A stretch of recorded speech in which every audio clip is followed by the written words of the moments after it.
Hi and welcome back to On the Robsons. Today we're going to talk about our top 5 reasons that we hate campsites. Now don't get me wrong, clearly we do not hate campsites. However, there are some severe niggles that really do my nut. So today we're going to talk about what those 5 things are. So this video is a part of a collaboration between different caravanners and motorhomers to share their tips to help you improve your caravanning, motorhoming, camping or campervan experience.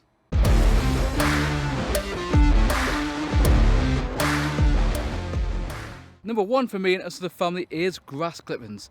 So you go to a site or a sale or wherever and they've cut the grass. So basically when we went to Norfolk, our last campsite, it had been absolutely lashing it down. What had they done? They cut the grass while it was wet. So our whole pitch was covered in grass.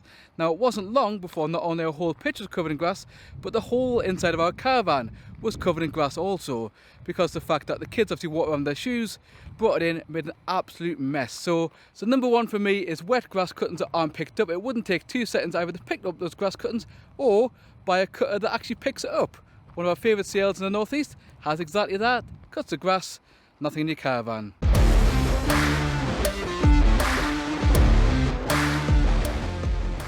Number 2 for me is the fact that you go to book a site, it looks a really good price, you're just about to book it, and then you find that there's extras. Now we found a really good site the other day, but the big issue was it was about £19 a night. I thought that's not too bad for a family of 5, but if you took an awning, it was £12 extra. Now I appreciate there has to be extras of some things, but sometimes the extras are nearly as much as the main site. So number 2, our issue is too many extras on the pitch price. If you're getting some value from this video, what we would like you to do is to smash the like button, so this shows that you appreciate the hard work and effort we put in, but also it means that our video gets out to more people and shares our caravan and family caravan experience to help others.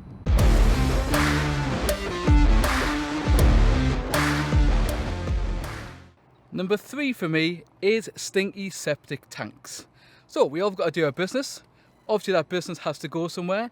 But sometimes when you go to some sites, you open up the hatch and the whole site smells of, well, you can probably guess. That's a real bugbear of mine. Get the things cleaned out more.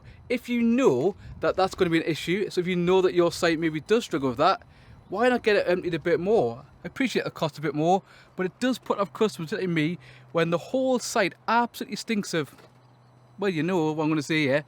And you've got kids around and they're absolutely, every time somebody opens it, all the kids go, "Dad, what is that smell? It's absolutely disgusting." So number 3 is septic tanks that don't get emptied enough.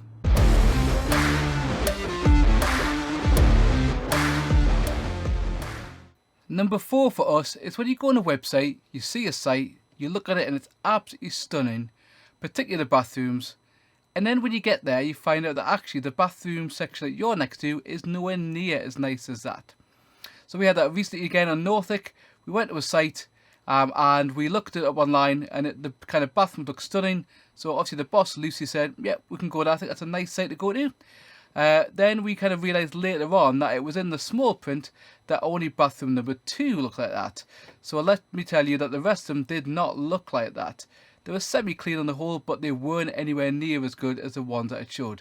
So sometimes it's a bit annoying if they show facilities, they show them all in their immaculate condition, and I understand why they do that, given the fact that they want you to come there, and they want us to kind of spend our money there.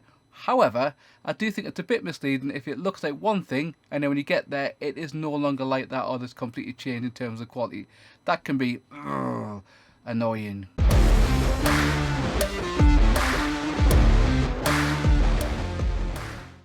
And our last but no means least, 5th final hate of campsites is the fact when the campsites obviously started off at a small size, so it's built facilities to match that size. Then over time the sites got bigger, however the facilities haven't got bigger. So they might have only had 50 pitches at the start, maybe 30 pitches, whatever. They've got a facility there, but then they've made the number of pitches massively bigger, but they haven't made the facilities any bigger to accommodate that. And what that means is you get long queues, or you just can't get into the toilets, or whatever it is. Even swimming pools sometimes happens in France, where they build sites, they've obviously built like a swimming pool that's a certain size, then suddenly they need to make it bigger, but they can't afford to, so they just make more pitches on, and then you find that actually getting into the pool is a real nag. In the top left here is the playlist of the other collaborators in this group, so go and have a look and watch their videos, and we'll see you in our next video next Sunday at 6 PM.